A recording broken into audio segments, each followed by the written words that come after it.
ज्याचे तपासले त्यांनी मार्क टाका.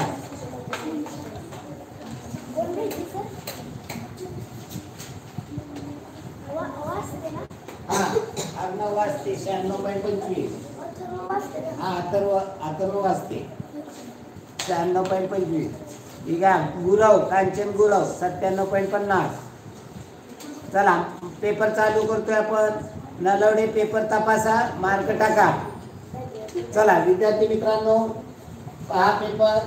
1 2 3 4 आकृती दिली. निराळी आकृती काढायची. त्रिकोण आहे 3 गोल आहे.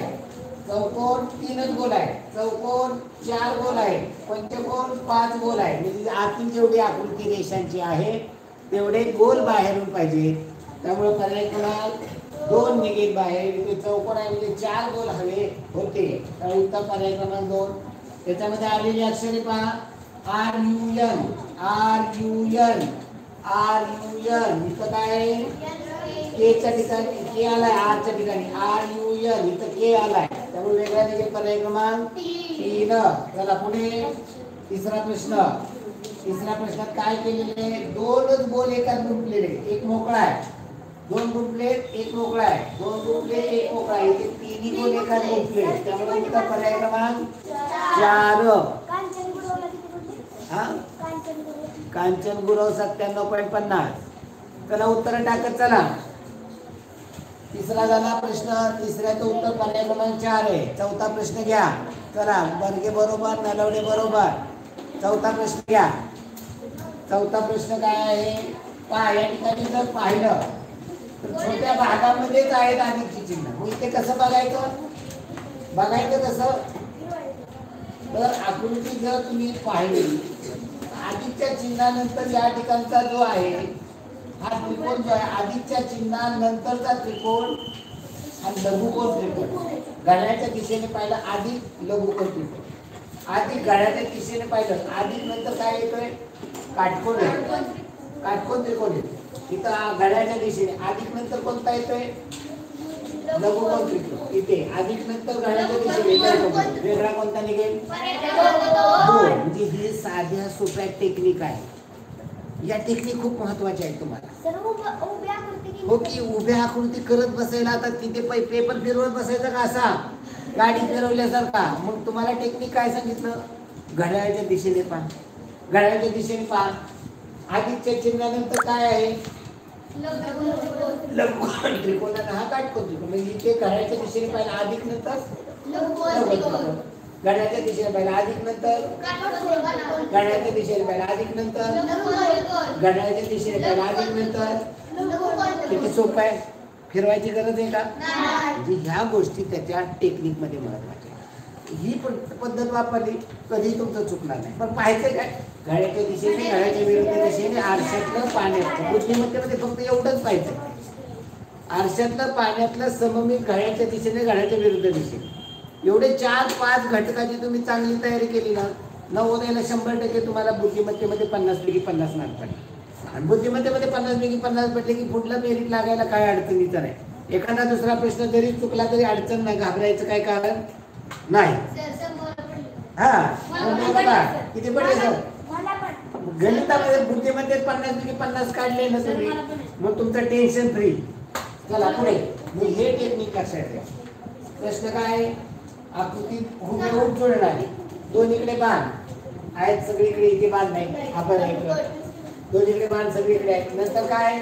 खाली लोंबणारी घंटी. इथे नाही घंटी. आता राहिला पहिला आणि तिसरा. बरं काय? इथं आडवी त्याला गोल नाहीये. इथं गोल आहे. आपल्याला पाहिजे गोल. त्यामुळे उत्तर पर्याय क्रमांक 3. चला पुढे. 2 3 3 2 किंवा असं पाहिलं घड्याळाच्या दिशेने 2 2 3 3. म्हणजे घड्याळाच्या दिशेने जावा 2 2 3 3. घड्याळाच्या दिशेने 2 पासून सुरुवात करायची. 2 2 3 4 आहे. इथे 2 2 4 4. आपल्याला काय पाहिजे? हुबेहूब जुळणारी 2 2 3 3. म्हणजे जरी फिरवून दिली तरी आपल्याला फसणार नाही. 2 2 3 3. आता इथे जमतंय का? नाही. उत्तर पर्याय क्रमांक हुबेहूब पाहिजे. चला पुढे. पहा या ठिकाणी वरचा बाण पहा. डावीकडे गेलेला त्याच्यावरून हा पर्याय कर. खालचा भाग डावीकडे गोल पाहिजे, डावीकडे गोल, इथे नाही गोल, हा पर्याय कट. म्हणजे हे दोन कट झाले. आता इथे पण गोल नाहीये, हा पर्याय कट. उत्तर पर्याय क्रमांक नाही. काय होतं पहा, करेक्शन आहे. या प्रश्नामध्ये करेक्शन आहे. आता इथे खाली पाहू आपण. म्हणजे सगळीकडे या प्रश्नामध्ये चुका आहे, प्रश्न चुकीचा आहे. पर्याय क्रमांक 2 जास्त जुळेल. या ठिकाणी पहा, इथे फक्त करेक्शन, इथे गोल केला जुळतंय, हे जुळेल, हे जुळेल. त्यामुळे इथे करेक्शन गोल करणं गरजेचे. त्यामुळे उत्तर पर्याय क्रमांक 2. काय दिलंय तिथं? 2च दिलेलं आहे. ओके, पण करेक्शन आहे. करेक्शननी 2 पर्याय होतोय, तर पर्याय कोणता जुळत नाही. चला पुढे 8वा प्रश्न घ्या. 8वा प्रश्न, बाण सगळे बाहेर जाणारी आहे. बाहेर जाणारी इथे आत येणारा बाण आहे, हा पर्याय कट. यात इथं आतमध्ये येणारा हा पर्याय कट, इथे हा आतमध्ये येणारा पर्याय कट. हे चारी गुण बाहेर, चारी बाण बाहेर जाणार आहे. त्यामुळे उत्तर पर्याय क्रमांक 4. 8व 4 आहे. 8व 4 बोलत चला. 8व 4 सांगत चला. तर 9वा प्रश्न घ्या. 9वा प्रश्न, या ठिकाणी हा शिक्का पाहिला, तोच उचलून इथे टाकला, तोच इथे उचलून टाकला, इथे तसा टाकला. उभे रेषेत त्या 2 बाण. उत्तर पर्याय क्रमांक 1 मध्ये आहे. 9व 1 आहे. 9व 1. चला माझ्या बरोबरीने चला पुढे. 9व 1 आहे. मागे पडू नका, माझ्या अगोदर उत्तर तुम्ही टाका. चुकली तर चुकून द्या, काय हरकत नाही. चला नलवडे बरोबर आहे, बर्गे बरोबर आहे. 10वा प्रश्न घ्या. 10वा प्रश्न, पहिल्याच्या दुसऱ्यामध्ये काय आहे? आरशातलं मोठी बिंदू. म्हणजे तिसऱ्या चौथ्यामध्ये आरशातलं, म्हणजे इकडून येणारा बाण पाहिजे. त्याच्यावरून पहिला, दुसरा, तिसरा कट. उत्तर पर्याय क्रमांक 4. 10व 4 आहे. 10व 4. चला उत्तर टाकत चला. 10व 4. चला 11वा प्रश्न घ्या. पहिल्या ते दुसऱ्यामध्ये काय आहे? पहा, इथे जर आरशातलं म्हणलं तर आरशातलं जुळतंय का? जुळतंय. आरशातलं या सरळ रेषा सरळच राहणार, त्याला अक्षर राहणार. आणि पाण्यातलं म्हणलं तरी मी इथे आरशातलं याचं घ्या किंवा याचं पाण्यातलं घेतलं तरी चालेल. याच्यामध्ये या पद्धतीनं पाहिजे पाण्याचं. त्यामुळे उत्तर पर्याय क्रमांक 3 येणार आहे. 11 3. तर बरोबर आहे. 11 3 नलवडे. शाबास. मी सांगितल्याबरोबर तुमची उत्तरं पाहतोय. 12वा प्रश्न घ्या. 12वा प्रश्न, पाहिजे इथे गोल झाला पाहिजे. गोल इथे पाहिजे. या गोलावर पहिला पर्याय कट होईल. नंतर या गोलामध्ये गोलाला चिकटून रेषा पाहिजे. गोलावर याच्यावर तिसरा पर्याय कट. राहिला दुसरा आणि चौथा. फरक काय आहे? रंगवलेला भाग इथे मधला दिला, इथे बाहेरचा दिला, इथे मधला दिला. आपल्याला कुठला पाहिजे? मधला पाहिजे का बाहेरचा पाहिजे? मधला पाहिजे. त्यामुळे उत्तर पर्याय क्रमांक 4. चला पुढे 12व 4 आहे. 12व 4 नलवडी 2 नाही. पर्याय क्रमांक 4 येतोय. चला 13 ते 16. डाव्या बाजूला प्रश्न आकृत्या दिलेल्या आहेत. चौथी जागा मोकळी ठेवलेली. प्रश्न आकृत्या एका मालिकेत आहे. उजव्या बाजू दिलेल्या उत्तर आकृत्यामधून अशी आकृती शोधून काढायची जी आकृतीची मालिका पूर्ण करेल. आता या ठिकाणी बघायचं एकाच गोष्टीकडे. पान पाहिला कुणीकडे आहे? डाव्या बाजूला. दुसरीकडे कुठे गेला? वरती गेला. तिसऱ्या उजवीकडे, चौथ्यात खाली. आणि घड्याळाच्या दिशेने फिरणारा खाली बार. त्याच्यावरून पर्याय क्रमांक 2. जे केवळ एका गोष्टीवरून देखील आपल्याला उत्तरापर्यंत पटकन पोहोचता येत आहे. काय म्हणतोय? आतरो वाचते सर 7वा क्वेश्चन रॉंग आहे. 7वा क्वेश्चन काय आहे? आपण त्यात दुरुस्ती घेतली ना. 7व्या प्रश्नामध्ये 7व्या प्रश्नामध्ये पर्याय ते बाणाचा आहे. हा प्रश्न रॉंग आहे. बरोबर. मग आता इथे जास्त योग्य आपल्याला असं गेलं पाहिजे. आता पहा 7व्या प्रश्नाला प्रश्न त्यांचा पुस्तकात चुकलेला आहे. आता चुकलेला आहे म्हणजे तर रडत बसायचं का? आपण जास्त योग्य अशा पद्धतीनं गेलं पाहिजे. केवळ बाणावरून पाहिलं, बाण इकडे पाहिजे, याच्यावरून हा पर्याय तिसरा पर्याय कट होतो. आता याच्यावरून दुसऱ्या याच्यावरून पाहिलं की या ठिकाणी फुली आहे, या ठिकाणी फुली आहे, बाकीचं कुठेच नाहीये. म्हणजे इथं गोल पाहिजे होता, इथे गोल नाहीये, फक्त एवढंच आहे. पण खाली पाहिलं तर हा बाण ज्या पद्धतीने पाहिजे तसाच इथे आहे. दुसरीकडे कुठे आहे का? नाही. चौथं पाहिलं तर ज्या पद्धतीने 2 रेषा आणि 1 रेषा इथे आहे का? नाही. इथे आहे का? इथे आहे. आता पर्याय 2 आणि 4 मध्ये जास्त योग्य कोणता होईल पहा. जास्तीत जास्त जवळ जाणारा पर्याय क्रमांक 2 आहे. त्यामुळे उत्तर 7वेचं 2 दिलेलं आहे आपण. आता मग तिथं आपण म्हणत बसायचं नाही की प्रश्न चुकलाय. ओके ठीक आहे. चला पुढे. कितवा चालला होता प्रश्न? 14वा प्रश्न काय झाले पहा. मालिका पूर्ण करायची. 2 अर्धवर्तुळ आहे, त्याच्यामध्ये एक रेष वाढली, पुन्हा अजून एक रेष वाढली, म्हणजे घड्याळाच्या दिशेने वाढत चालली, म्हणजे इथे एक रेष येईल. तर उत्तर पर्याय क्रमांक 1 आहे. प्रत्येक ठिकाणी एक एक वाढत चाललेलं आहे. चला पुढे 15वा प्रश्न पहा. गुंडिलेचं चिन्ह पहा. पहिल्यांदा आकृतीच्या डाव्या बाजूला आहे, उजव्या बाजूला गेलं, खाली गेलं म्हणजे आता डाव्या बाजूला येणार गुंडिलेचं चिन्ह, त्याच्यावरून पहिला पर्याय कटी. नंतर वजाचं चिन्ह पहा. वजा चिन्ह खाली आहे, बाजूला आहे, डाव्या बाजूला आहे, उजव्या बाजूला म्हणजे खाली येणार, त्याच्यावर दुसरा पर्याय कर. आता जेव्हा 2 पर्याय राहतात तेव्हा याच्यामधला फरक शोधा. काय फरक आहे? एक रेषा आहे, इथे 2 रेषा आहे. मग आतमध्ये काय?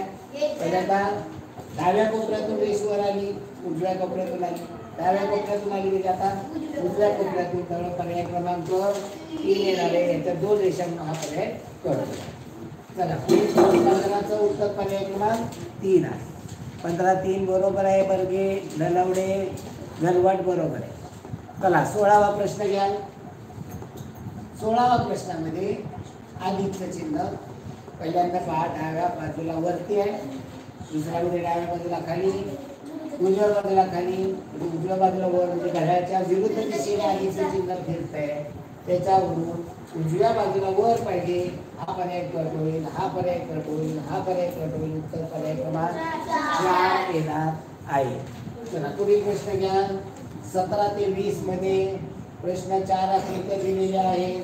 2 प्रश्नाकृत्यामध्ये काही संबंध आहे. 3-4 मध्ये उत्तराकृत्यामधून अशी आकृती शोधा की पहिल्याच्या 2 मध्ये जसा संबंधित तसा तिसरा आणि चौथा. पहिल्या 2 मध्ये काय झालं? गोल सगळ्यात बाहेर होता, तो काय केला? आतमध्ये गेला, म्हणजे चौकोन काय दिले? मधला चौकोन मध्येच आहे, आतला त्रिकोण बाहेर गेला, बाहेरचं वर्तुळ आतमध्ये. म्हणजे काय झालं? या फक्त याच्यामध्ये मधला चौकोन आहे तसा. इथे काय होईल? आतला वर्तुळ बाहेर जाईल, बाहेरचा त्रिकोण आतमध्ये. गोल चौकोन त्रिकोण, गोल चौकोन त्रिकोण पर्याय क्रमांक 3 मध्ये आहे. त्यामुळे 17चं पर्याय क्रमांक 3. बर्गे बरोबर आहे, घनवट बरोबर आहे, डोंबले बरोबर आहे, नलवडे बरोबर आहे. चला 18वा प्रश्न. या ठिकाणी उजवीकडे हे बाण या बाजूला गेलेले आहेत. आता हे या बाजूला म्हणजे याचं काय झालं? हे आरशातील. गुड. याचा आरशातील प्रतिबिंब या पद्धतीनं पाहिजे, त्याच्यावर पहिला करायचं. आता त्याच्यामध्ये फरक आहे, या 2 पाकळ्या सगळीकडे काय. आता ही वरती रेषा वरती, म्हणजे ती वर असली पाहिजे, त्यामुळे इथे रेषच नाही, म्हणजे हा परत इथे खाली येऊन हा पर्याय. उत्तर पर्याय क्रमांक 2. 18चं 2 आहे. नलवडे बरोबर, घनवट बरोबर, डोंगरे 18चं 2 बरोबर आहे. गुड, छान. 19वा प्रश्न पहा. 19वा प्रश्न. पहिल्या आकृती या ठिकाणी काय झालं? ही आकृती घड्याळाच्या विरुद्ध दिशेने फिरली.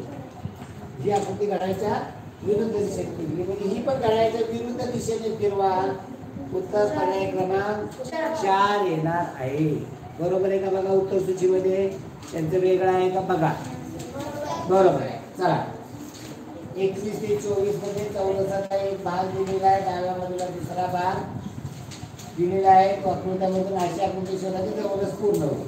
पूर्ण करायचे. आता इथे चौरस झाली, इथे त्रिकोण पूर्ण होणार. इथे या पद्धतीनं सरळ हे असणं गरजेचं आहे. आता इथला मधला भाग इथे तिरका आहे, म्हणजे म्हणून इथे हे तिरके दिले. आता हा तिरका चालेल का? इथे नाही. हा तिरका चालेल का? नाही. या 2 मध्ये चालेल. आता या 2 मध्ये इकडे द्यायचा जशा पद्धतीने आहे तसंच होणार आहे. इथे आडवी रेष दोन्हीमध्ये पण आहे. या ठिकाणी तिरकी रेष म्हणजे अशी जाणारी रेष इथे आहे. आता इथे अशा पद्धतीची रेष आहे का या कोणाबद्दल? नाही. त्यामुळे दुसरा पर्याय कट. उत्तर पर्याय क्रमांक 1 येणार आहे. 22चं 1 आहे. 22 किती नंबर आहे आपली? 21. सॉरी 21चं एक आहे. डोंबले बरोबर आहे, वाजते बरोबर आहे. चला 22वा प्रश्न घ्या. 22वा. आता या ठिकाणी आतमध्ये जाणारा भाग पाहिजे आपल्याला, इकडला पाहिजे पूर्ण होणारा. त्यामुळे आतमध्ये जाणारा भाग जसाच्या तसा आता एक फिरवून बसेल. जसा तसा इथे उपलब्ध आहे. तर उत्तर पर्याय क्रमांक 2. जर बसणारा जसा तसा नसेल तर क्वचित तो फिरवून देखील घ्यावा लागतो. काही प्रश्नात तसंही येते. चला 23वा प्रश्न.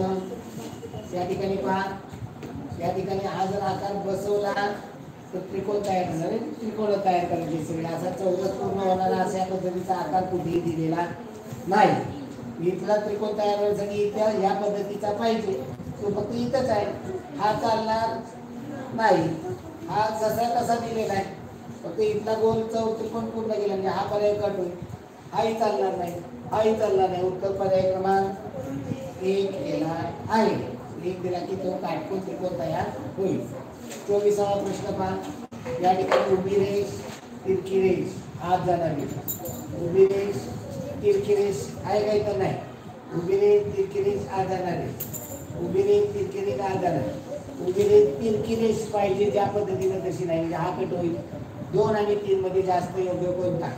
आता इथे जर पाहिला तर जेवढा आतमध्ये गेलेला आहे, किती आतमध्ये गेला, एवढा आतमध्ये आहे का इथे नाही. त्यामुळे उत्तर पर्याय क्रमांक 2 येणार आहे. 24चं 2 आहे. 24चं 2 वाजते बरोबर आहे. काय म्हणता येते? डोंबाळे सर 23 कळला नाही. 23 कळला नाही. काय टाका बेटर, टाका बेटर. त्यामुळे माझं हे देखील दिन दाखवतो. झाला का चालू?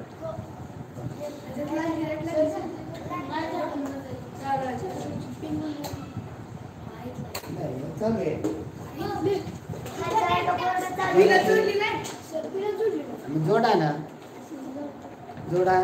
नंबर बेटर बंद करतो.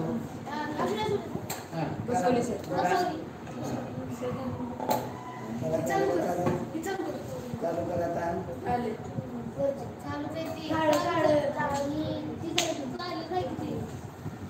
लागली का लाईट?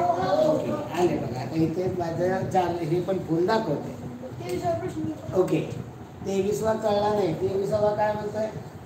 23वा इथे बसणारा भाग पाहिजे, त्रिकोण पूर्ण होणार. इथे चौरस पूर्ण व्हायला ज्या पद्धतीचा आकार पाहिजे तो आकार कुठेही दिलेला नाही. या पद्धतीचा त्रिकोण फक्त इथेच आहे. असला त्रिकोण बसणार आहे का इथे? नाही.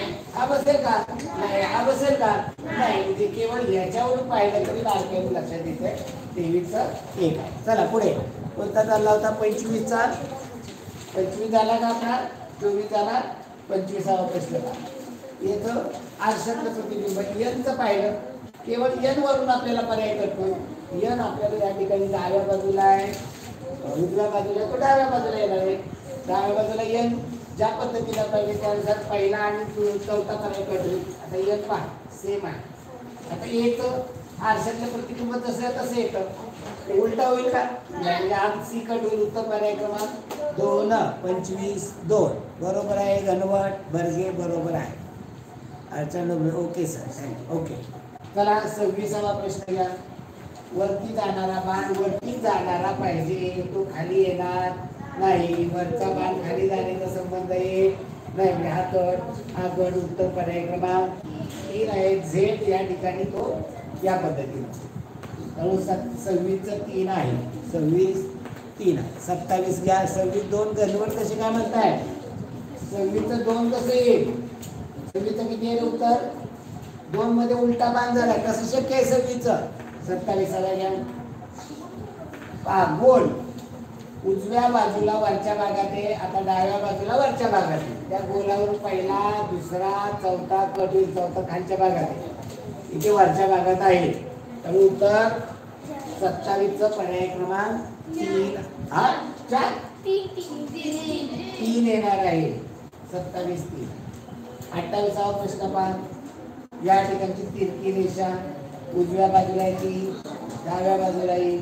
केवळ या तिरक्या रेषेवरून दुसरा, चौथा पर्याय कट होणार आहे.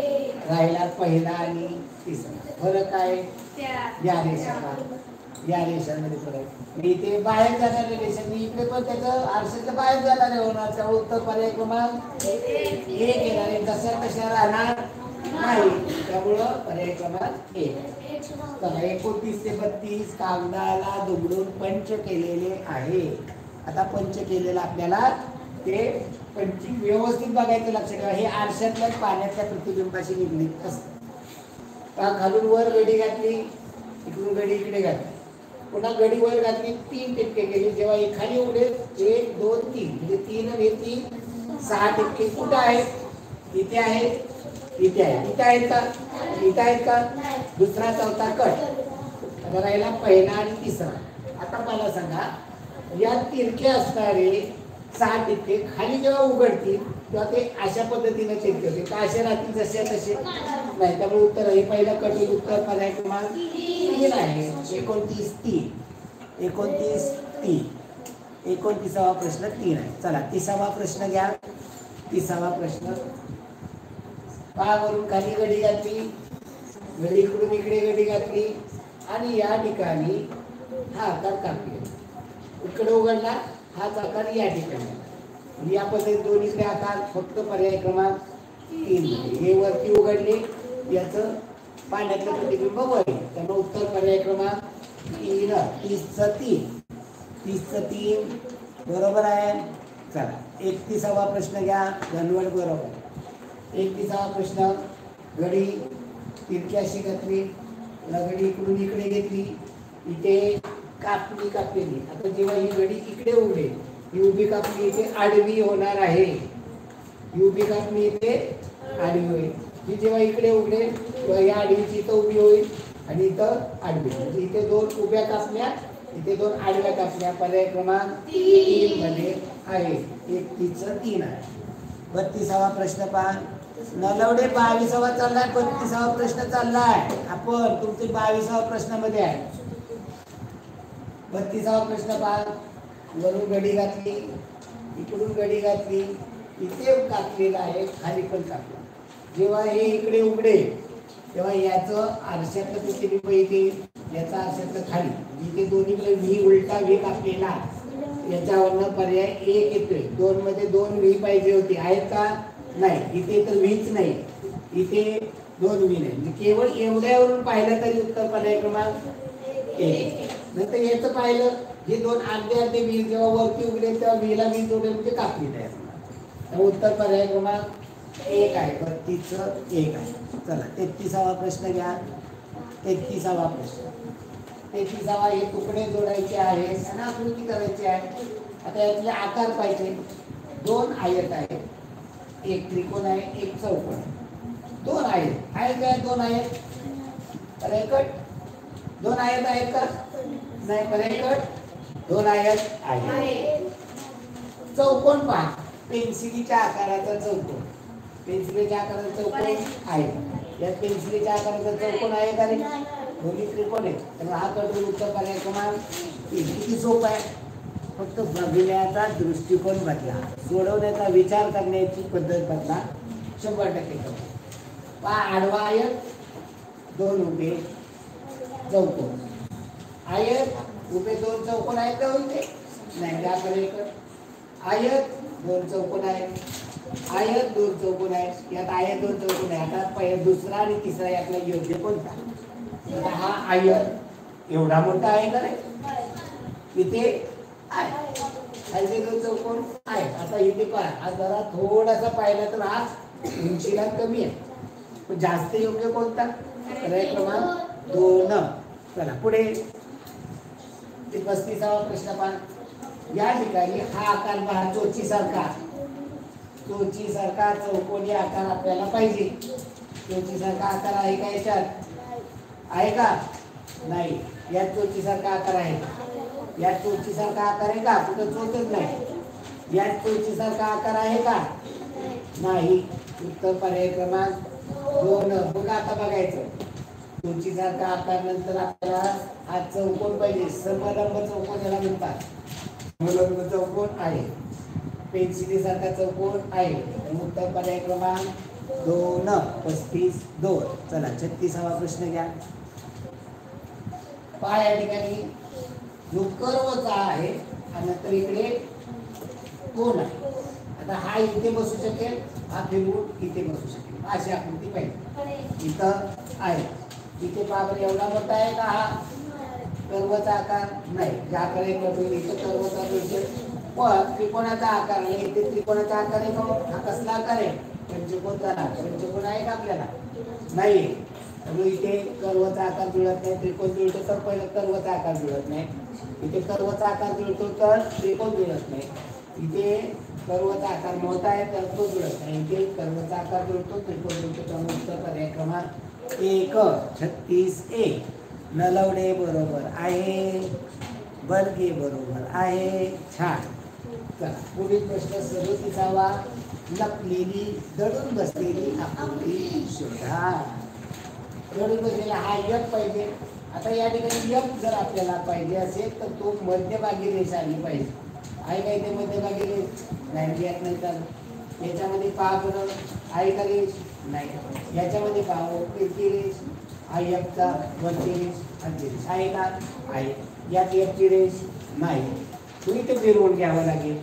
आहे पण तो फिरवून घ्यावा लागेल. फिरवून घेतला तर हा आकार किती लांब आहे, या आकारची रुंदी कमी आहे. इथे रुंदी पहा ना किती मोठी. वरचा जेवढा लांब मोठा आहे तेवढाच मोठा पाहिजे. इथे वरचा जेवढा मोठा आहे तेवढाच मधलाही मोठा आहे. आता इथे काय होईल? फिरवून घेतली म्हणजे वरचा जेवढा मोठा आहे तेवढा मधला भाग आहे का? नाही. इथे पण वरचा जेवढा मोठा आहे तेवढा मधला भाग आहे का? नाही. त्यामुळे 2 आणि 4 मध्ये फिरवून आहे पण लहान आकृती. उत्तर पर्याय क्रमांक 3 येणार आहे. चला पुढे 38वा पहा. 38वा प्रश्न. 38वा प्रश्नामध्ये आडवी रेष, उभी रेष, आडवी रेष. यात आडवी रेष कुठे दिसते का रे? कुठे? आडवी उभी आडवी जोडते. यात आडवी उभी आडवी आहे का? आता इथे आडवी घेतली, उभी घेतली, आडवी आहे. इथं आडवीच नाही. इथं आडवी उभी नाही. पण उत्तर पर्याय क्रमांक 2. 39वा पहा. डोळ्याचा आकार. डोळ्याचा आकार फक्त आणि फक्त पर्याय क्रमांक 2 मध्ये हे नुसतं डोळ्याने, म्हणजे इथे जास्त विचार करण्याची गरज नाही. 40वा प्रश्न. झेड पहा. झेड आपल्याला बऱ्याच ठिकाणी सापडणार आहे. तर या झेडची लांबी रुंदी पहा. आता या ठिकाणी पहा, झेड इथे आहे. त्याची उंची जेवढी आहे तेवढी उंची पहा. त्याची जेवढी रुंदी आहे तेवढी रुंदी पहा. इथे तर आहे झेड, पण याची लांबी जास्त आहे. इथे झेड नाहीये, इथे झेड नाहीये, आहे इथे झेड आहे, इथे पण झेड आहे. म्हणजे 3 ठिकाणी झेड आहे. या ठिकाणी एवढा लांब झेड आहे, या ठिकाणी झेड उंच आहे, आणि या ठिकाणी झेड ज्या आपल्याला अपेक्षित आहे तेवढा आहे. उत्तर पर्याय क्रमांक 4 येणार आहे.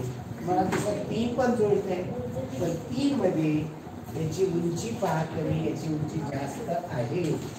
उत्तर 40चं पर्याय क्रमांक 4 आहे. बरोबर आहे. 40चं 4 वाचते बरोबर, वर्गे बरोबर, घनवट बरोबर. चला आता आपण गणिताला सुरुवात करूया. गणिताचं खूप महत्वाचं आहे. गणित व्यवस्थित समजून घ्या बाळांनो. अजून आपल्याकडे वेळ आहे. आज तारीख किती आहे? 11. परीक्षा आहे आपली 20 तारखेला. राहिले किती दिवस? 9 दिवस. रिसीट वगैरे सर्वांनी काढली का? डाउनलोड घेतली का? आपल्या ताब्यात घेतली का? शाळेमध्ये फोन कर आणि रिसीट आलेला सांग. ओके. चला पुढील प्रश्न घेऊया आपण. प्रश्नपत्रिका घ्या, पुस्तक घ्या गणिताचं.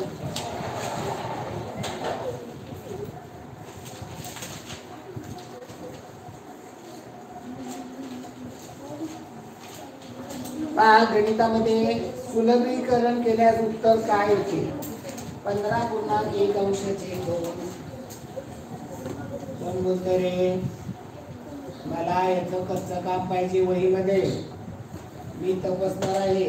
कंस नाही ते 12/5 गुणिले 5/8 अधिक कंसामध्ये आहे 7 भागिले 1.3 अंश छेद 4 कंस पूर्ण पूर्ण गुणिले 2. नियम काय पद्धतीचा? सगळ्यात आतील कंस पहिल्यांदा सोडवावा लागेल. म्हणजे इथे 7 भागिले 1.3 अंश छेद 4. आता 1.3 अंश छेद 4 काय केलं पाहिजे आपल्याला? पूर्णांक त्याचं अंशाधिक मध्ये केलं पाहिजे. 4 एके 4 3 7/4 होईल. 7/4 भागिले म्हणजे काय होतात? डायरेक्ट उलटून गुणिले मांडू. याचा अंशाधिक मध्ये काय होईल रे? 1/2 वजा चौकटी कंसा 12/5 गुणिले 5/8 अधिक कंसामध्ये 7 म्हणजे 7/1 भागिले 7/4 उलटून गुणिले काय होईल? 4/7 चौकटी कंस पूर्ण गुणिले 2. आता हे सोडवलं काय उत्तर? 7 एके 7 अंश अंशाचा केला 4 छेदाचा केला 1. हे पण आपण सोडवू शकतो. आणि ते गुणिले केले हे गुणिले करू शकतो. संक्षिप्त उद्या 5 एके 5 4 4 2 8 4 3 12 अंश अंशाचं केलं 3 छेदाचं केलं 2. म्हणजे या ठिकाणी दोन्ही गुणाकार पूर्ण केले. आता इकडे 1/2 वजा. आता इकडे बेरीज केली पाहिजे. बेरीज कशी करा? छेद समान करा. छेद समान केला तर 2 होईल. याची 1.3 मध्ये चिन्ह अधिक याची दुप्पट 8. याला गुणिले 2 म्हणजे 2/1 होईल. आणि इकडे 1/3/2 वजा. याची बेरीज काय येईल? 1/3/2 वजा 11/2 गुणिले 2/1. इथे गुणाकार अगोदर करावा लागेल.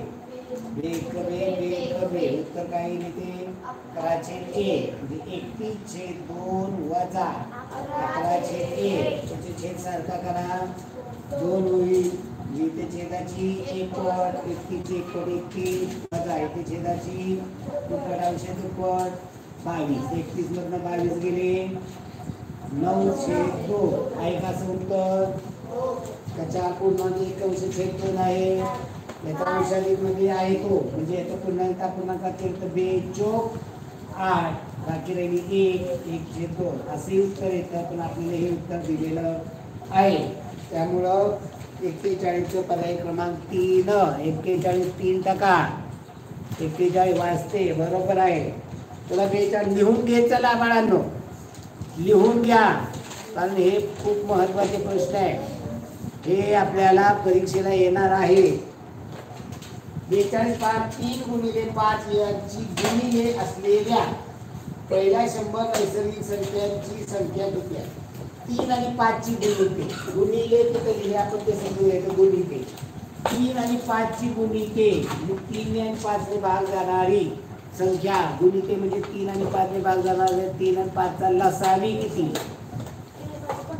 3 आणि 5 चा लसावी 15. मग 3 आणि 5 चं पहिलं गुणित काय आहे? 15. 100 मध्ये 100 पर्यंत 5 चे 3 आणि 5 चे गुणित पहिलं गुणित 15 दुसरं 30 तिसरं 45 चौथं 60 पाचवं 75 सहावं 90 सातवं 105 चालेल का? 100 पर्यंत. त्यामुळे हे वरती यांची काय विचारलेली संख्या किती आहे? किती आहे? 1 2 3 4 5 6. उत्तरी पर्याय क्रमांक 4. चला पुढील प्रश्न घ्या. खालीलपैकी कोणते विधान बरोबर आहे? पहिलं 0 ही विषम संख्या आहे. 0 ही सम पण 0 सम नाहीये. 0 विषम नाहीये. 0 प्लस नाहीये. 0 मायनस नाही. 0ला कोणतंही चिन्ह देता येत नाही. मात्र 0 जर संख्येच्या उजवीकडे जर 0 आला तर त्या संख्येची किंमत 10 पटीने वाढवतो. 1 आहे. याच्या जर उजवीकडे 0 आला तर एकाचे किती होतात? हा जर 0 एकाच्या डावीकडे आला तर आहे ती किंमत बदलते का नाही? उजवीकडे आला तर या एकाची किंमत किती झाली? 10 झाली. म्हणजे 10 पट वाढवतो ना. 3 आहे. त्याच्या उजवीकडे 0 आला तर किती किंमत झाली? किती पट वाढवली किंमत? 10 पट. आता 0 ही विषम संख्या आहे नाही. शून्य ही समसंख्या आहे. शून्य ही समसंख्या आहे. शून्य ही मूळ संख्या आहे नाही. शून्य ही विषम संख्याही नाही, समसंख्याही नाही. कुठलं उत्तर? पर्याय 2 का 4? 4. शून्य ही समसंख्याही नाही, शून्य ही विषम संख्याही नाही. शून्याला कोणतंही चिन्ह देता येत नाही. मात्र इथं जर शून्य आला तर ही संख्या कसली नाही? समज. ही समज आहे. मग ही शून्य एकच स्थानी, आपल्याला समजची कसोटी काय आहे? एकच स्थानी 0, 2, 4, 6, 8 असतील तर समज. म्हणजे शून्य सम आहे का नाही? तर एकच स्थानी जर शून्य आला तर ती संख्या सम होती. शून्य सम ही नाही, विषमी नाही. त्यामुळे बऱ्याच जणांचा चुकलेला आहे हा प्रश्न. बऱ्याच जणांना. तुमचा नाही चुकला म्हणजे झालं का? बाकीने जे चुकलेत ना समजून दिला ना, आता चुकेल का पुन्हा? चला पुढे. जर एका माणसाने ताशी 30 किलोमीटर गतीने प्रवास केला तर तो त्याच्या मुक्कामी 10 मिनिटं उशिरा पोहोचतो. जर त्याने ताशी 42 किलोमीटर गतीने प्रवास केला तर 10 मिनिटे लवकर पोहोचतो. तर त्याने प्रवासात केलेले अंतर किती? कसं काढलं रे? 32 किलोमीटर गेला तर 10 मिनिटं उशिरा पोहोचतो. 42 ने गेला तर 10 मिनिटं लवकर पोहोचतो. कसं काढलं? कसं झालं?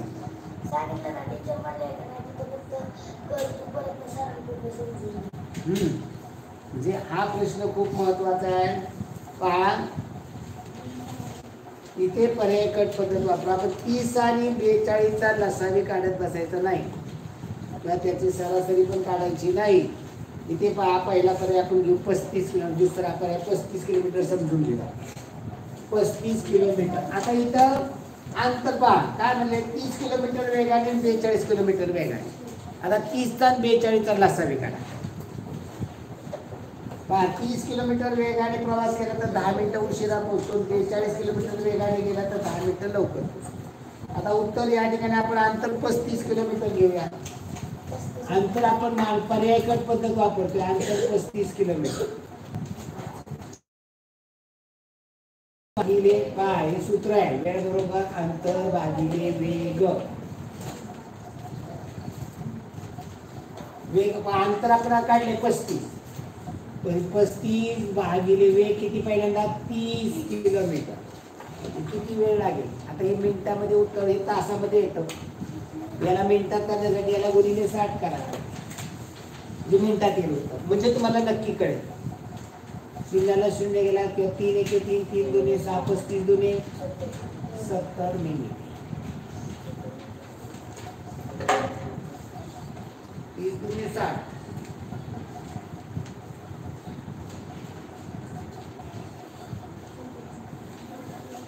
आता हे जर अंतर 35 किलोमीटर 40 किलोमीटर वेगाने गेला तर किती वेळ लागेल? याला गुणिले 60 करा. शून्याला शून्य गेला 2 दुने 4, 2 त्रिक 6, 35 त्रिक 105, 2 105. याच्यामध्ये येते उत्तर. चला घेऊया पुढे.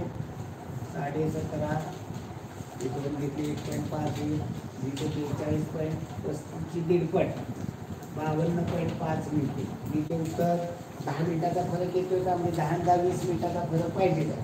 नाही येत. आता 36चं अंतर घेतलं, 36 किलोमीटर अंतर घेतलं तर वेळ किती लागेल? 36 भागिले 30 किलोमीटर वेगाने गेला तर किती वेळ लागेल? पहा 36 किलोमीटर अंतर घेतलं तर 36 गुणे 72 मिनिटे लागेल. आणि हे जर 42 ने गेला तुम्ही, 42 किलोमीटर वेगाने गेला तर किती वेळ लागेल? पहा 6 ने घालवले 6 10 60, 6 70 42, 7 5 35. उत्तर पर्याय क्रमांक 2 दिले. ओके, उत्तर पर्याय क्रमांक माझं चुकलं काय इथे?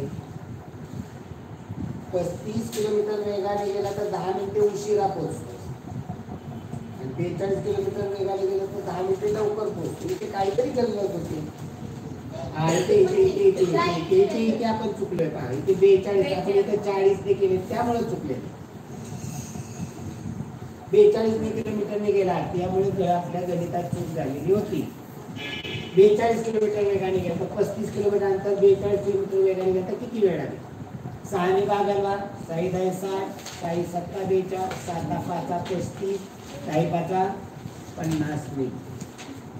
म्हणजे जर 35 किलोमीटर अंतर घेतलं तर तुम्ही जर 30 किलोमीटर वेगाने गेला तर 10 मिनिटं उशिरा पोहोचताय. म्हणजे लागणारा वेळ किती आहे? 10 मिनिटं उशिरा म्हणजे 70 मिनिटं. म्हणजे टायमिंग मध्ये गेला तर किती लागणार आहे? 60 मिनिटं लागणार. म्हणजे 60 मिनिटं लागणारा वेळ तुम्ही जर 30 किलोमीटर वेगाने गेला तर 10 मिनिटं उशिरा पोहोचताय का? 60 मिनिटं लागणार, 1 तास लागणार तर इथे 70 मिनिटं लागतात. म्हणजे 10 मिनिटं उशीर लागला का? लागला. आता जर तुम्ही 42 किलोमीटर वेगाने गेला तर 60 मिनिटाऐवजी किती मिनिटं लागली? 50 मिनिटं. म्हणजे 10 मिनिटं लवकर पोहोचला का? उत्तर पर्याय क्रमांक 2 35 किलोमीटर आहे. पुढे पहा, हा प्रश्न खूप महत्वाचा आहे. असे प्रश्न मेरिट लावायचं काम करत असतात, त्यामुळे इथे बारकाईनं समजून आणि महत्वाचं लिहून घ्या बाळांनो. लसाई म्हणजे एलसीएम गंबाळे, एलसीएम म्हणजे चला पुढे पहा. 80 किलोमीटर दर ताशी या गतीने धावणाऱ्या आगगाडीने एका मालगाडीनंतर 6 तासांनी एक रेल्वे स्टेशन सोडले आणि 4 तासांनी तिला मागे टाकले तर मालगाडीचा वेग किती आहे? 80 किलोमीटर वेगाने जाणारी एक गाडी आहे. या गाडीने मालगाडीनंतर 6 तासांनी रेल्वे स्टेशन सोडले. म्हणजे मालगाडी 6 तास अगोदर निघाली आणि 4 तासांनी तिला मागे टाकले. म्हणजे सुटल्यानंतर 4 तासांनी, म्हणजे किती वेळ मालगाडी धावत होती? ही निघायच्या अगोदर 6 तास. म्हणजे या स्टेशनवरून मालगाडी आहे ही निघाली. आता उदाहरणार्थ 12 वाजता निघाली. ही 12 वाजता निघाल्यानंतर ही 6 वाजता इथे पोहोचली होती. 6 तासानंतर या ठिकाणावरून रेल्वे गाडी निघाली एक्सप्रेस. 6 वाजता निघाली म्हणजे 12 तासांनी 6 तासांनी निघाली आणि हिनं 4 तासात त्या गाडीला मागे टाकले. या गाडीला 4 तासात मागे टाकलं. आणि जेव्हा दोन्ही निघाल्या तेव्हा ही 6 तास पुढे होती. ही 6 वाजता निघाली, 4 तासांनी म्हणजे किती वाजता मागे टाकलं? 6 नंतर 4 तासांनी म्हणजे किती वाजता मागे टाकलं? 10 वाजता टाकलं मागे. 10 वाजता म्हणजे ही 12 वाजता निघालेली गाडीनं किती वेळ प्रवास केला? 10 वाजता मागे टाकलं म्हणजे 10 तास प्रवास केला.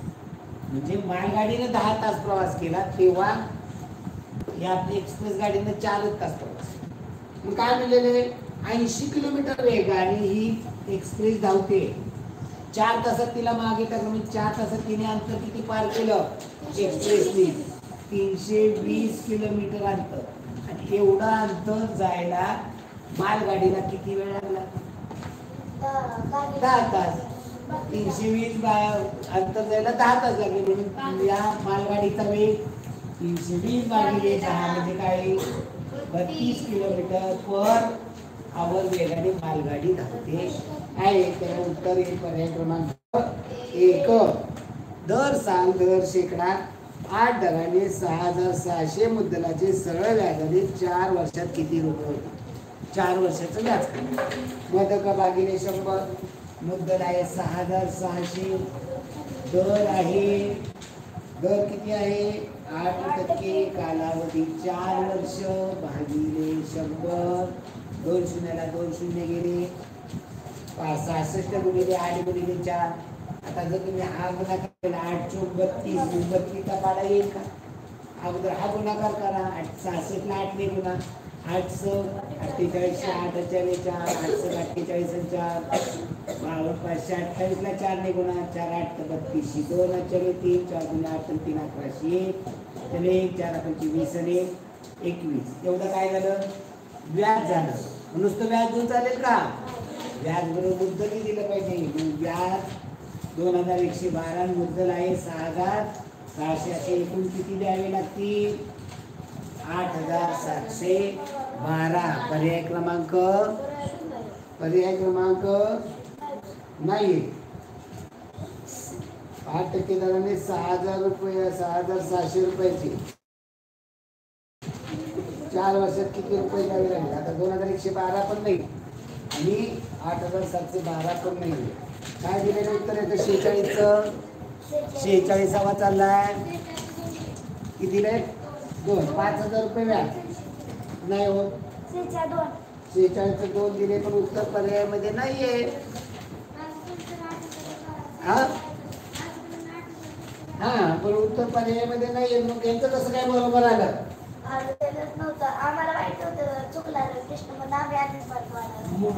मार्क घ्यायची काय कारण होती? हा आगाऊपणा करता काय? बरे हे बरोबर नाही बरं का. सर याचं उत्तर आम्हाला आलं नाही, हे आमचं चुकले, मी आम्ही पुन्हा मार्क घेऊ, चालेल ना? चला पुढे प्रश्न घ्या. 5045 ग्रॅम म्हणजे किती किलोग्रॅम? ग्रॅम 5 लाख ग्रॅम, इथे सुधारणा करा. ग्रॅम एका हेक्टो किलो. 5045 ग्रॅम, शेवटचा 5 इथे 0 इथे 5. किलो मध्ये सांगायचं म्हणजे किलो नंतर कशावर किती किलो झाले आणि ग्रॅम किती झाले? मग काय उत्तर? 5 किलो 45 ग्रॅम. पर्याय क्रमांक 2. आता 12 मीटर गुणिले 10 मीटरच्या सभागृहाला मडवण्यासाठी 10 सेंटीमीटर गुणिले 8 सेंटीमीटरच्या किती आयताकार फरशा लागतील? म्हणजे 12 गुणिले 10 हे मीटर मध्ये आहे. 12 गुणिले 10 आणि फरशीचं माप आहे 10 गुणिले 8 सेंटीमीटर. हे सेंटीमीटर मध्ये हे पण काय केलं पाहिजे? 1 मीटर म्हणजे किती सेंटीमीटर? 12 मीटर म्हणजे 10 सेंटीमीटर म्हणजे भागा एका शून्याने 1 शून्य घालून टाका. 8 घालवा, 8 एके 8, 4 4 शून्य 40, 8 45, 15 गुणिले 1000, 15,000 फरशा लागतील. उत्तर पर्याय क्रमांक 2. पुढे पहा 49वा प्रश्न. 5,84,356 या संख्येने 5च्या स्थानिक मूल्याची बेरीज किती? 5ची स्थानिक किंमत किती आहे?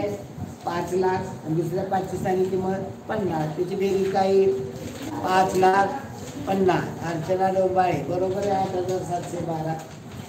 तर 5 लाख अधिक 50, 5,50,000 उत्तर पर्याय क्रमांक 4 येणार आहे. तर 50वा प्रश्न पहा. 10 सेंटीमीटर बाजू असलेले 2 घन चौरसाकृती ठोकळे एकत्र जोडले तर त्यामुळे बनलेल्या घनाकृतीचे घनफळ किती? आता इथे पहा दोन्हीचं घनफळ घन 10 सेंटीमीटरचा घन आहे. मी ती घनाची आकृती काढतो.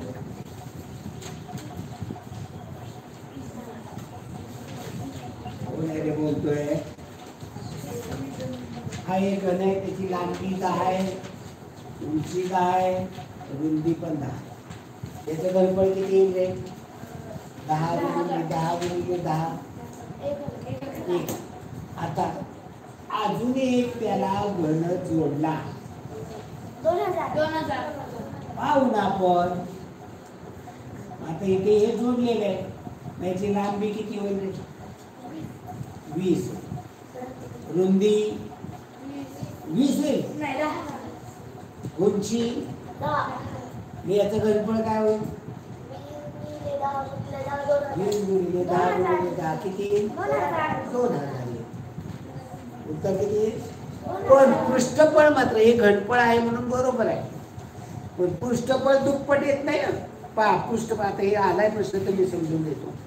पहिला जो आहे त्याचं पृष्ठफळ किती येईल? नाही एका पृष्ठफळ म्हणजे सगळ्या पृष्ठाच्या पृष्ठफळाची क्षेत्रफळाची बेरीज.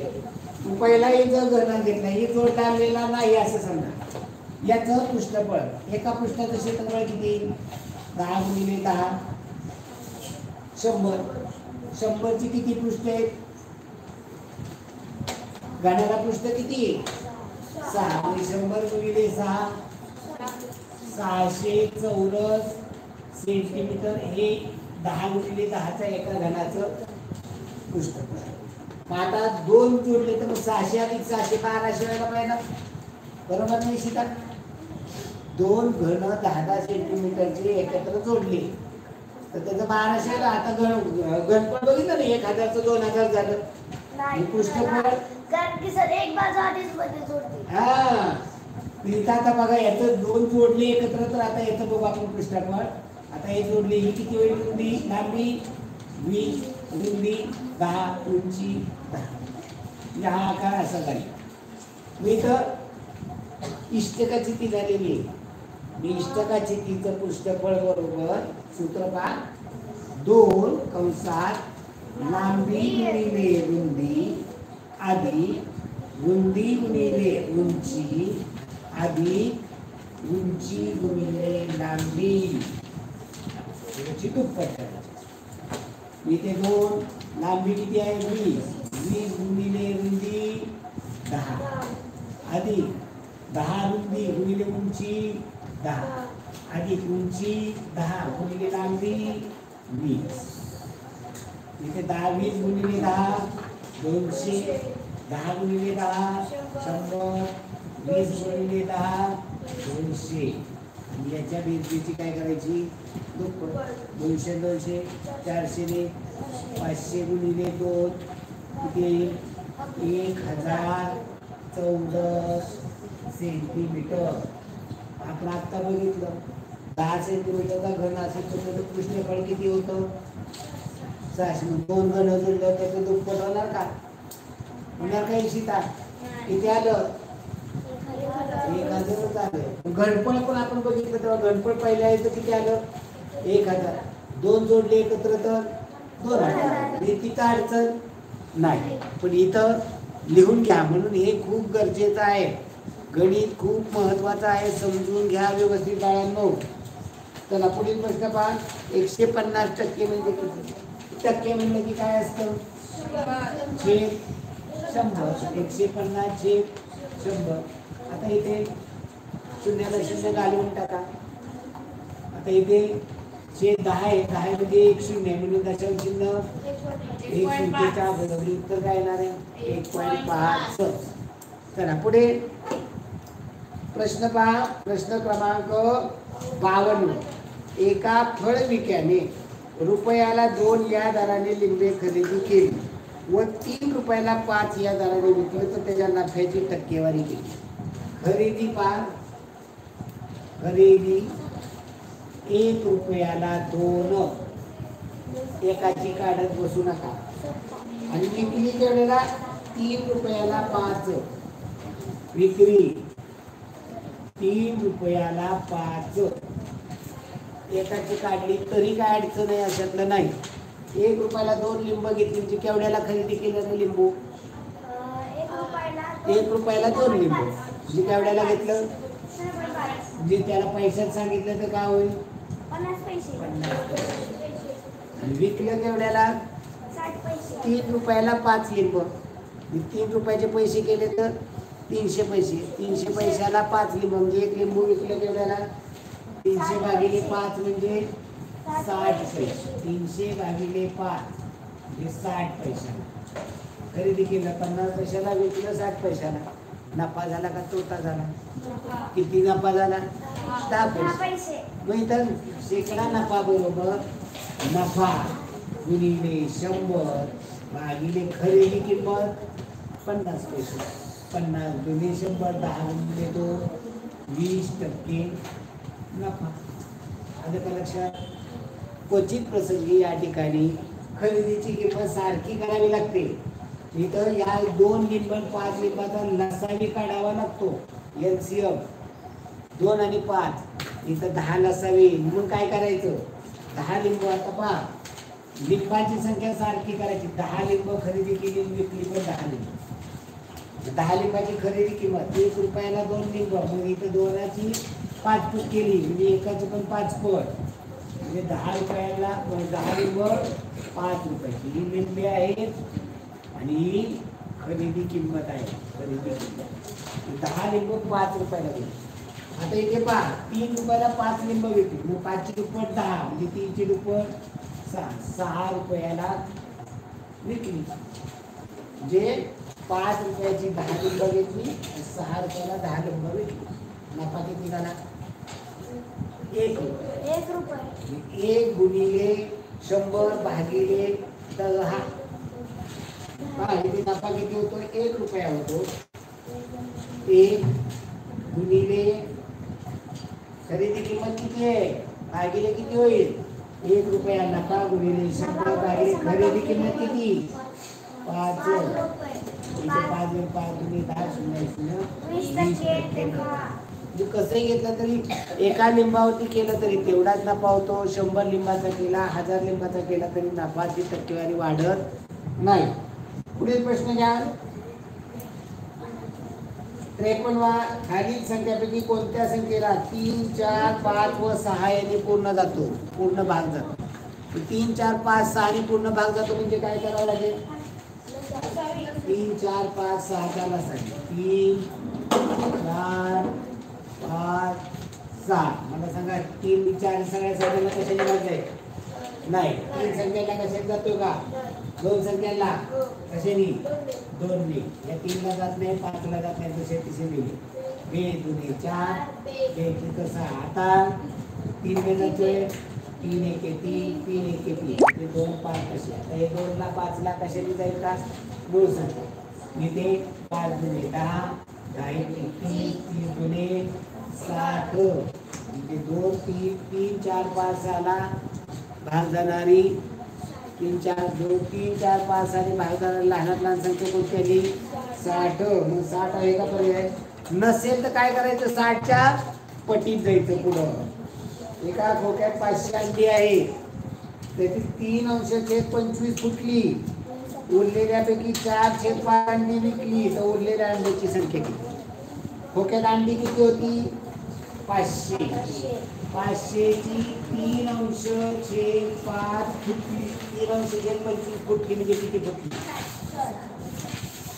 म्हणजे 3/25 करावं लागेल. इथं छेद काय नाहीये 25 दुने 50 वरचे 0 0 20 3 60 अंडी काय राहिली राहिली किती शिल्लक कसं काढलं 500 वजा 60 440 अंडी शिल्लक. आता काय म्हणतंय उरलेल्या अंड्यातील 4/5 विकली कितीच्या 440 च्या 4/5 इथे 5 ने भाग दिला 45 सांगतो ती पद्धत 45 4 आणि 4 45 45 8 32 2 आणि 3 8 32 आणि 3 एवढी विकली. शिल्लक किती राहिली मग पुन्हा 440 मधलं 352 वजा करावं लागेल. मग 10 न 8 घेऊन गेली 8 राहिली आजचा देऊन टाकला 4 मधनं 6 जात नाही मानाचा आजचा घेतला देऊन टाकला 14 न 6 गेली 8 4 न 4 गेले 0 88 शिल्लक. हा हुशार मुलगा कसा करतो सांगतो तुम्हाला. तो 500 ची 3/25 फुटली म्हणजे राहिली किती रे का पद्धत पहा. तुम्हाला किती क्रिया कराव्या लागल्या या गणितामध्ये किती क्रिया कराव्या लागल्या 4.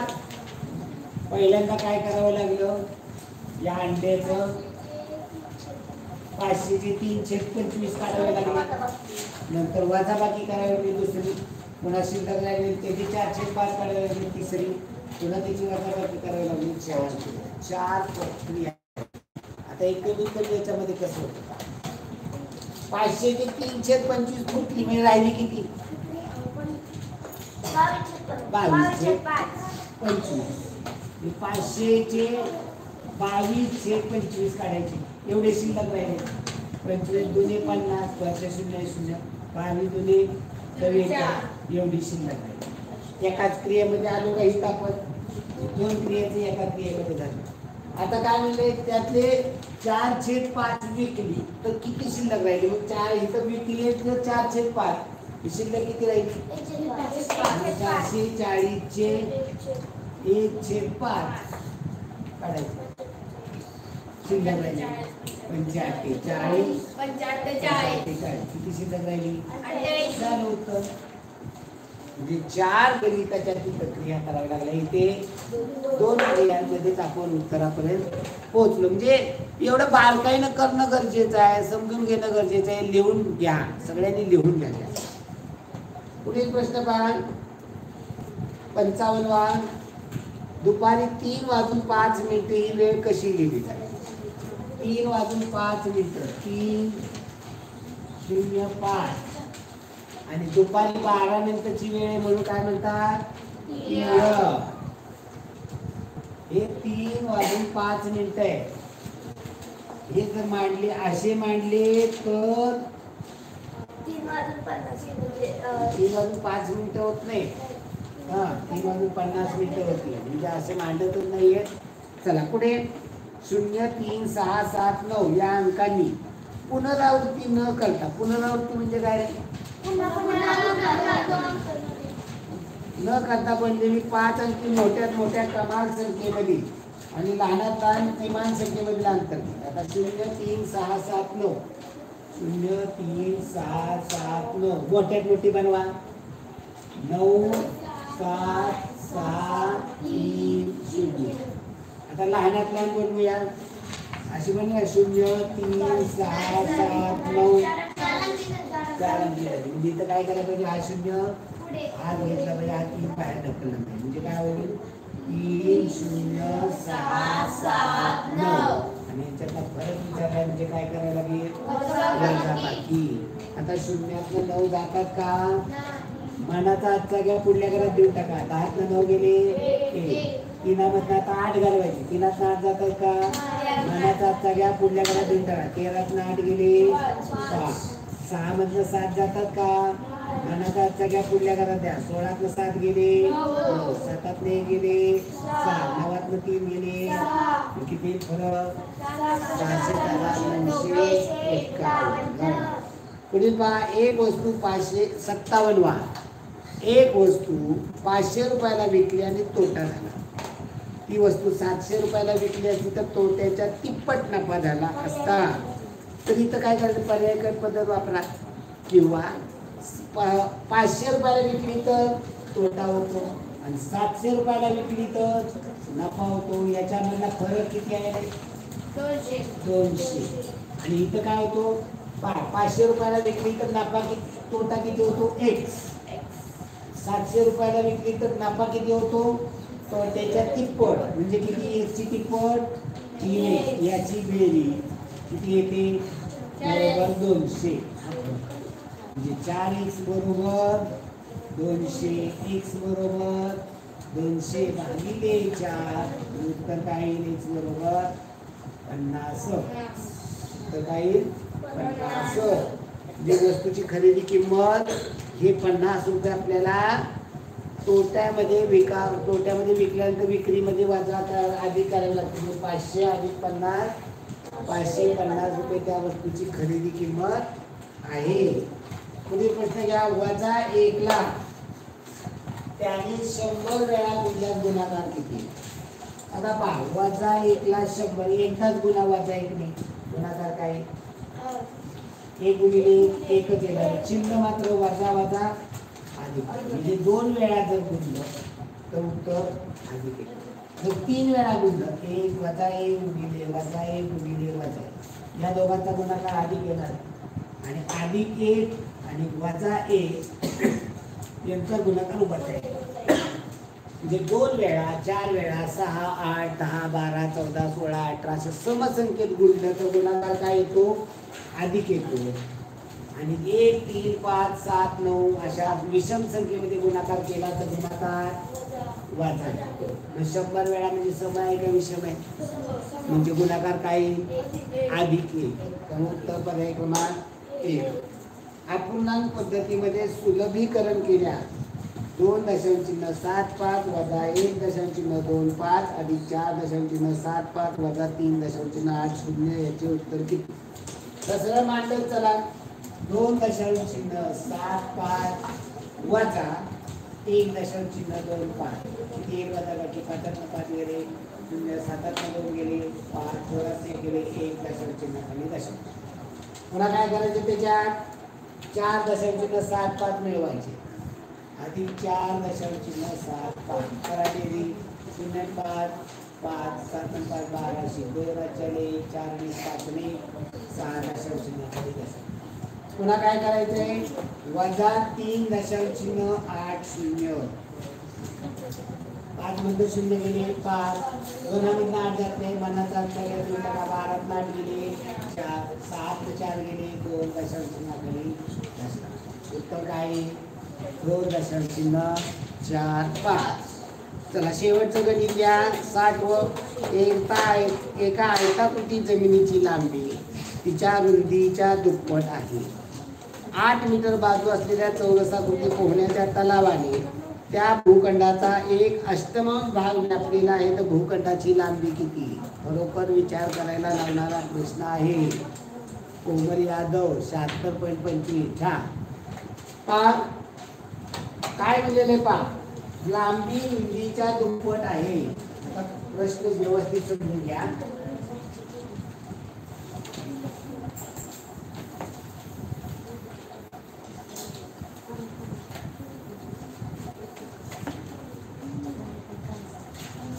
लांबी रुंदीच्या दुप्पट. एक लांब रुंदी असेल तर लांबी 2x दुप्पट. 8 मीटर बाजू असलेल्या चौरसाकृती पोहण्याच्या तलावाने त्याचा 8 बाजू असणारा चौरसाकृती तलाव आहे. याचं क्षेत्रफळ किती येईल? 64 येईल. म्हणजे या चौरसाचं क्षेत्रफळ किती येणार आहे? त्याने 1/8 भाग व्यापला. त्याने या भूखंडाचा 1/8 भाग बरोबर 64. एक भाग बरोबर 64. 8 भाग बरोबर x म्हणजे एक चा 1/8 बरोबर 64. x बरोबर हे भागिले 8 आहे तिकडे गुणिले तर 8 x बरोबर 64 गुणिले 8 किती होईल? x बरोबर 512. हे काय आहे? 512. याचं क्षेत्रफळ आलं. या एकाचं काय आलं? क्षेत्र 512 चौरस मीटर. हे क्षेत्रफळ आहे 512. लांबी आणि रुंदी आपल्याला इथं काढायची. भूखंडाची लांबी. आता लांबी माहित नाही आपल्याला, रुंदी पण माहित नाही, पण त्याच्यामधलं गुणोत्तर माहिती. रुंदी x असेल तर लांबी 2x. याचा गुणाकार म्हणजे क्षेत्रफळ.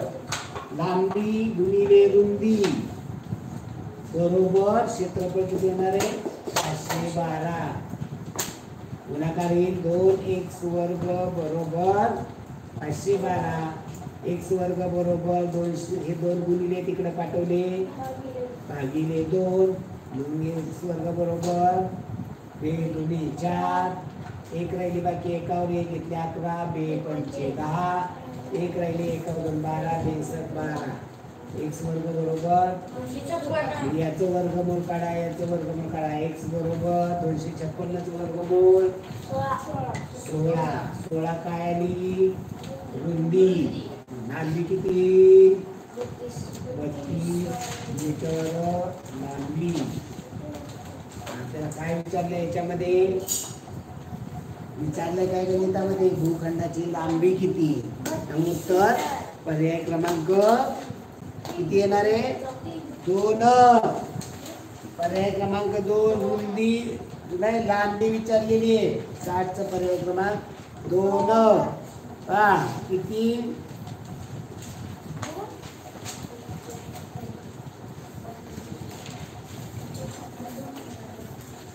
बघा पुस्तक घेऊन आता. हा चला बाळांनो. नाही लांबी विचारलेली 32 लांबी येणार आहे. रुंदी 16 येणार आहे. आता गुणाकार केला तर पहा 16 32 2 आचार्य 3 16 48 3 51. लांबी 32 येणार आहे. मी तिथं उत्तर पत्रिकेत करेक्शन करा. चला मराठी सुरू करूया. स्क्रीन लावा. स्क्रीन लावा.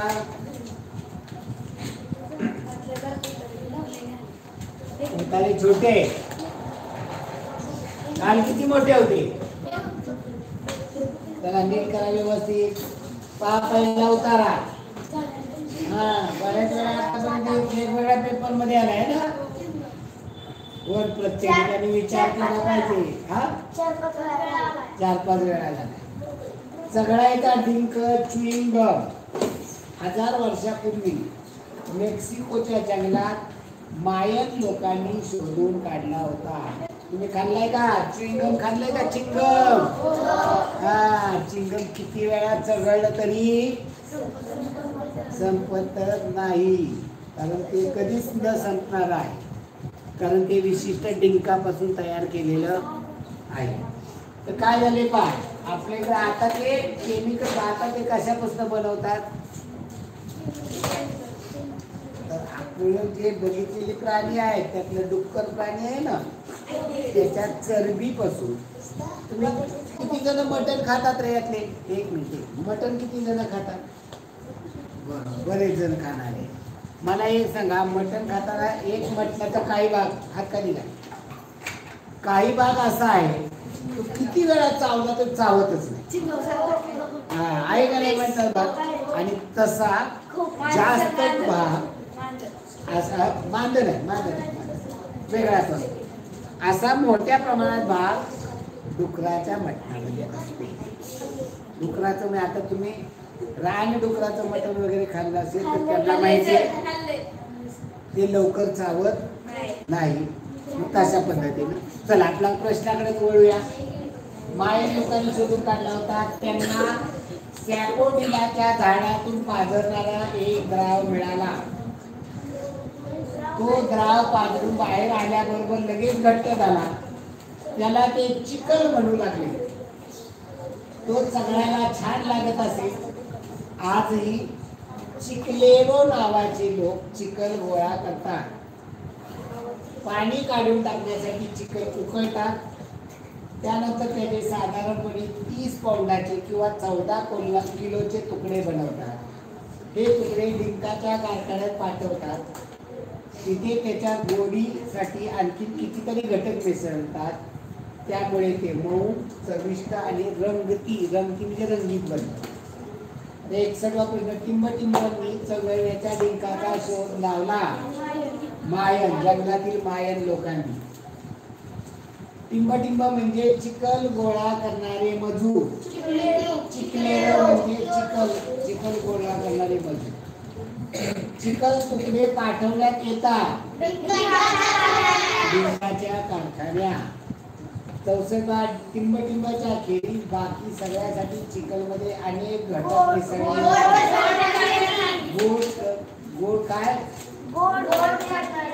गोड करण्याखेरीज इतर सगळ्यासाठी म्हणजे मऊ करण्यासाठी त्यात अनेक घटक मिसळतात. बरोबर. स्वादासाठी बरोबर. दाट करण्यासाठी बरोबर. गोड करण्यासाठी गरज नाही. का गोड करण्यासाठी गरज नाही? तर त्यांनी काय म्हणलेले याच्यामध्ये उतार्यामध्ये, घे जरा खाली घे. इथं काय म्हणलेले, पाणी काढून तिकडं पाहिजे चिखल म्हणून तो सगळ्याला छान लागत असेल. व इथं तिथे त्याच्यात गोडीसाठी आणखी कितीतरी घटक मिसळतात. त्यामुळे ते मऊ, चविष्ट आणि रंगीत बनतात. मऊ, चविष्ट आणि रंगीत ते घटक मिसळल्यामुळे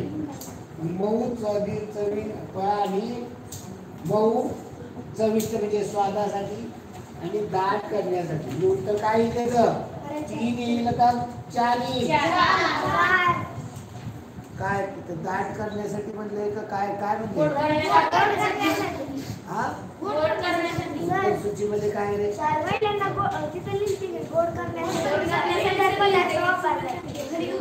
हा, गोड करण्यासाठी मिसळले जातात ना. दाट करण्यासाठी कुठं म्हणते? काय उत्तर यायला पाहिजे? दाट करण्यासाठी यायला पाहिजे उत्तर. गोड करण्यासाठी. आता तिथे काय म्हणले, पुन्हा काय झाली वा इथे काय म्हणले, त्याच्यात गोडीसाठी म्हणजे काय? गोड करण्यासाठी. हे काय म्हणले म्हणजे काय? मऊ करण्यासाठी. म्हणजे गोड करण्यासाठी, मऊ करण्यासाठी, चविष्ट म्हणजे स्वादासाठी आणि रंगीत करण्यासाठी त्यात काय कितीतरी घटक मिसळतात. तिथं कुठं दाट करण्यासाठी म्हणजे घट्ट करण्यासाठी म्हणलंय का? आता ते काय का तो द्रव पाजून आल्याबरोबर लगेच काय होतो, घट्ट झाला. म्हणजे घट्ट पुन्हा करण्याची, दाट करायची गरज आहे का? नाही. म्हणजे त्यात जे काही मिसळलं जातं ते कशासाठी मिसळलं जातं? गोडीसाठी, मऊ करण्यासाठी आणि चविष्ट आणि रंगीत करण्यासाठी. मग इथं पर्यायामध्ये काय पहा, पुन्हा घ्यावं. मऊ करण्यासाठी, बरोबर आहे. स्वादासाठी म्हणजे चविष्टसाठी, बरोबर आहे. दाट करण्यासाठी कुठं आलंय का? गोड करण्यासाठी आले. म्हणजे उत्तर काय द्यायला पाहिजे? दाट करण्यासाठी दिलं पाहिजे उत्तर. चला पुढे. या उत्तरासाठी उचित शीर्षक चघळण्याच्या डिंकाची कहाणी, चिंगमची कहाणी. चला पुढील प्रश्न घ्या. भारत ही तीर्थयात्रांची आणि यात्रेकरूंची भूमी. आपण यात्रेकरूंची जत्रा म्हणतो. तीर्थयात्रा आणि यात्रेकरूंची भूमी आहे. डोंगरामध्ये अथवा मैदानी प्रदेशात असणारी ही तीर्थक्षेत्र सामान्यतः नदीकाठी. गाड्या काय झालं रे, आगापणा करतो काय? तुझा तू पेपर सोडव की. जाधव तू काय सांगायचे कारण आहे? अजिबात सांगायचं नाही, तुझे 10 मार्क कट करेल. तर सामान्यतः नदीकाठी, डोंगरामध्ये अथवा मैदानी प्रदेशात असणारी ही तीर्थक्षेत्र सामान्यतः नदीकाठी वा समुद्र किनाऱ्यावर असतात. केवळ धार्मिक लोक ज्या तीर्थस्थळांना भेटी देतात असे नव्हे, तर प्रवासी आणि निसर्ग दृश्य पाहणारेही भारतभरातून व परदेशातून येथे येतात. जेथे जेथे 2 किंवा अधिक नद्यांचा संगम होतो तेथे तेथे यात्रेकरू स्नानासाठी, पूजेसाठी येतात. कारण अशी स्थळे पवित्र मानली जातात. हरिद्वार हेही असेच एक स्थळ आहे. गंगा किनारी, गंगा नदीच्या किनारी ते वसलेले. पवित्र स्थळांना धार्मिक लोक, निसर्ग दृश्य पाहणारे लोक तसेच टिंब लोक भेटी देतात. प्रवासी लोक भेटी देतात. खालीलपैकी कोणता शब्द सर्वसाधारणपणे याचा समानार्थी, सर्वसाधारणचा समानार्थी शब्द सामान्यता. सामान्यता म्हणजे सर्वसाधारण. जेथे 2 वा अधिक नद्यांचा संगम होतो अशी स्थळे पवित्र मानली जातात. इथे पवित्रच्या विरुद्धार्थी, पवित्र म्हणजे चांगलं म्हणजे त्याच्या विरुद्ध शास्त्रीय. पवित्र म्हणजे दैविक, पवित्र म्हणजे धार्मिक, पवित्र म्हणजे पुण्यवान. लोक गंगेमध्ये स्नानासाठी व पूजेसाठी येतात. कारण तिचे जल मानले जाते पवित्र. गंगेचं जल पवित्र मानले जाते. लोक तीर्थयात्रेला जातात कारण ते असतात उत्सुक. फक्त धार्मिक लोकच जात असते तर धार्मिक झालं. फक्त शोधणारे जातात का नाही, तर सर्व प्रकारचे म्हणजे प्रवासी येतात. बाहेरच्या देशातले, बाहेरच्या देशातले, निसर्ग दृश्य पाहणारे, यात्रेकरू, जत्रेला येणारे, म्हणजे सर्व प्रकारचे लोक तीर्थयात्रेला जातात कारण ते उत्सुक असतात. 31 डिसेंबरला आपल्या शिर्डीच्या साईबाबाला रात्रंदिवस प्रचंड गर्दी होती. सुट्टी असली की कुठे जातात लोक? दर्शनाला जातात. काही जण बघायला, मी आता तुम्हाला सांगितले, जाणारे 3 प्रकारचे लोक असतात. एक हौसे असतात, एक गौसे असतात, एक नवसे असतात. हे 3 प्रकारचे लोक यात्रेला येणारे असतात. पुढे आजीचा वाढदिवस होता. त्याचे सर्व मित्र आणि नातेवाईक जमले होते. त्याला अनेक भेटी मिळाल्या. पुस्तके, खेळणी आणि कपडे. आजीच्या आत्याने त्याला एक नवलाईची भेट दिली. कुणी दिली? एक गुलाबाचे रोप. नवलाईची म्हणजे आश्चर्यकारक, त्याला नवल वाटेल.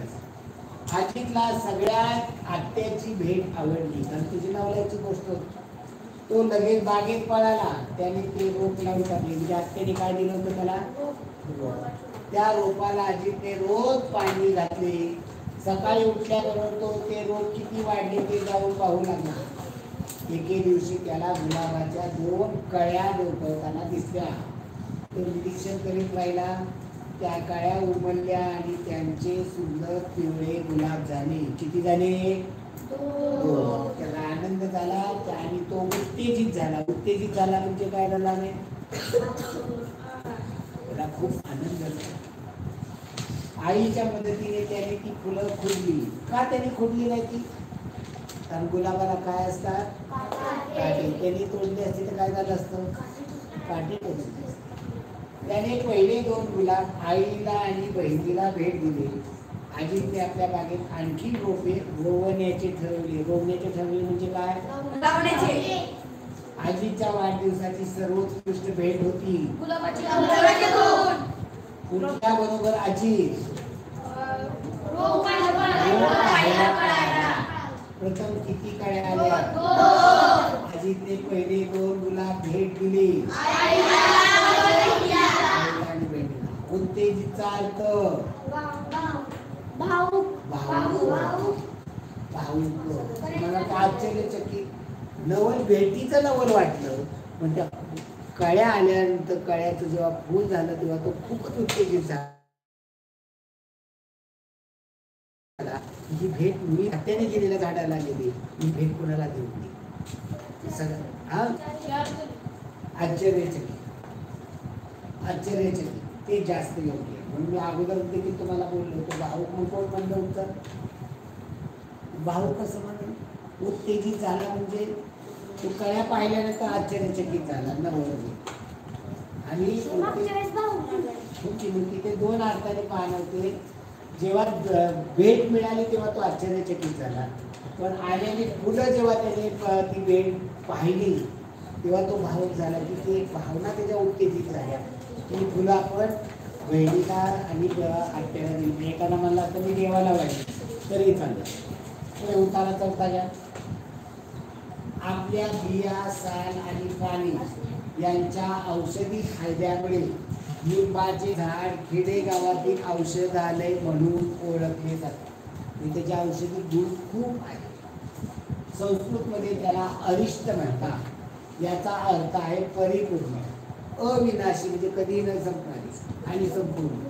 कीटकनाशक म्हणून लिंबाचे तेल महत्वाची भूमिका निभावते. जर आपल्याला खरबूज वगैरे जर झाली, त्वचा रोग झाले, तर त्याला हे लिंबाचं तेल लावलं जातं म्हणजे कीटकनाशक. काही वेळा शेतामधल्या पिकांवर देखील फवारण्यासाठी लिंबाचं तेल वापरलं जातं.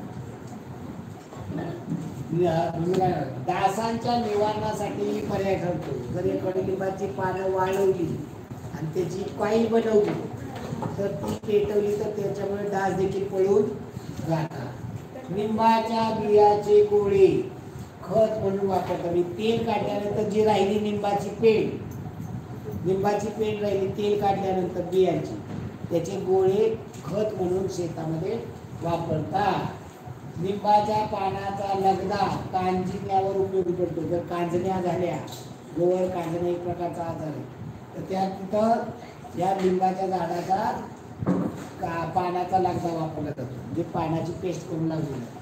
लिंबाच्या डहाळ्यांना दातून म्हणतात. ज्या काड्या असतात त्याचं दातून दात घासायचं बनवतात. आणि त्या खेड्यामध्ये टूथब्रश म्हणून वापरतात. आपण ब्रश वापरतो त्याची ते लिंबाच्या काड्या त्याने चघळतात आणि त्याचं दाताला घासण्यासाठी वापरतात. साल आणि मुळ्या यांचे चूर्ण करून ते पाळीव प्राण्यामध्ये उवा आणि गोचिरी यांच्या नियंत्रणासाठी वापरतात. कडुलिंबाची साल आणि मुळं आहे त्या बारीक कुटून त्याची पावडर जनावरांना लावली जाते. त्यामुळे उवा आणि गोचीड जे लागलेले ते सगळे निघून जातात. औषधालय म्हणजे औषधाचे दुकान सगळ्या भागात होतो. लिंबाच्या झाडाचा शेतकऱ्यांना उपयोग असलेला भाग बिया. शेतकऱ्यांना या बियाच्या पेंडपासून खत म्हणून वापरतात. आणि कोणता शब्द परिपूर्ण या शब्दाचा समानार्थी नाही. निर्दोष, निष्कलंक, अतुलनीयचा परिपूर्ण अर्थ होतो. कुरूप वाईट, त्याचा परिपूर्ण अर्थ होत नाही. कीटक या शब्दाचा उतारण्यात आलेला अर्थ कीटक म्हणजे पिकाचा नाश करणारी कीड. लिंबाच्या टिंब खेड्यामध्ये खूप प्रश्न म्हणून वापरल्या जातात डहाळ्या. ओके, धन्यवाद मित्रांनो. भेटू उद्या त्याला पुन्हा.